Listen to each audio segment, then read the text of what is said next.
Mulți pacienți se întreabă de ce dinții s-au mișcat după ce am dat jos aparatul. Răspunsul simplu este că dinții nu au memorie, însă mușchii, oasele și funcțiile care îi înconjoară au. Un zâmbet frumos obținut prin tratament ortodontic trebuie stabilizat funcțional.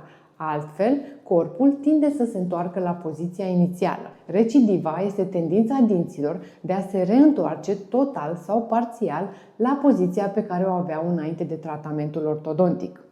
Ea se poate manifesta prin spații care s-au redeschis, ușoare rotații ale dinților, devierea liniei mediene, uneori reapariția ocluziei adânci sau deschise, sau senzația că dinții nu mai mușcă la fel. De cele mai multe ori nu este cauzată de tratamentul ortodontic în sine, ci de factori funcționali sau biologici care nu au fost complet echilibrați. Există mai multe motive pentru care dinții se pot mișca după tratamentul ortodontic. Retainerul purtat incorect, lipsa stabilității mecanice imediat după tratament, poziția limbii. Atunci când limba împinge spre exterior, dinții se pot întoarce la poziția lor inițială. Respirația orală. Gura deschisă poate modifica echilibrul mușchilor și al presiunilor asupra dinților. Contacte sau interferențe incorecte. O mușcătură neadecvată poate crea micromișcări continue ale dinților. Bruxismul. Forțele nocturne pot modifica poziția dinților chiar și atunci când purtăm retainer. Cauze posturale sau musculare. Mandibula tensionată poate trage dinții într-o poziție adaptativă. Cauze de creștere. La copii și adolescenți, creșterea continuă poate modifica rapoartele între cele două oase maxilare. Recidiva este, de fapt, un semnal că echilibrul funcțional nu a fost complet corectat. Ortodonția modernă nu se rezumă doar la estetică. Dinții sunt menținuți pe poziție de mușchii limbii, de obraj și de buze, de articulația temporomandibulară și de forțele ocluzale. Când toate aceste elemente nu sunt în echilibru, dinții caută singuri o nouă stabilitate.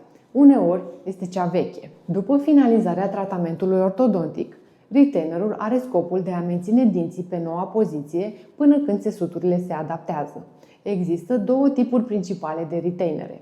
Retainerul fix, o sârmuliță care se lipește în spatele dinților frontali, și retainerul mobil, gutiera, care este transparentă și se poartă doar noaptea. Ambele sunt importante, însă nu sunt suficiente atunci când funcția nu este corectă.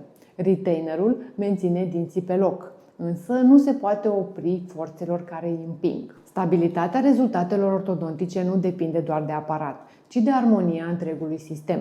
Pentru a preveni recidiva, reeducăm poziția limbii și respirația, corectăm interferențele și contactele ocluzale, relaxăm musculatura și echilibrăm articulația, monitorizăm poziția capului și a gâtului, reevaluăm constant retainerul și adaptarea funcțională. Scopul este echilibrul biologic, nu doar alinierea dentară. La OrtoHome, stabilitatea începe din prima consultație. Analizăm nu doar dinții, ci și postura, poziția limbii, respirația, mușchii și articulațiile.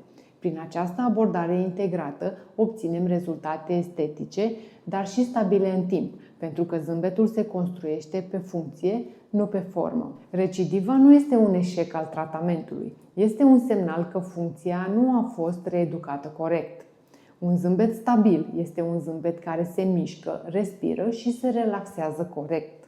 Ortodonția modernă nu doar mută dinți, ci educă echilibrul între formă, funcție și armonie.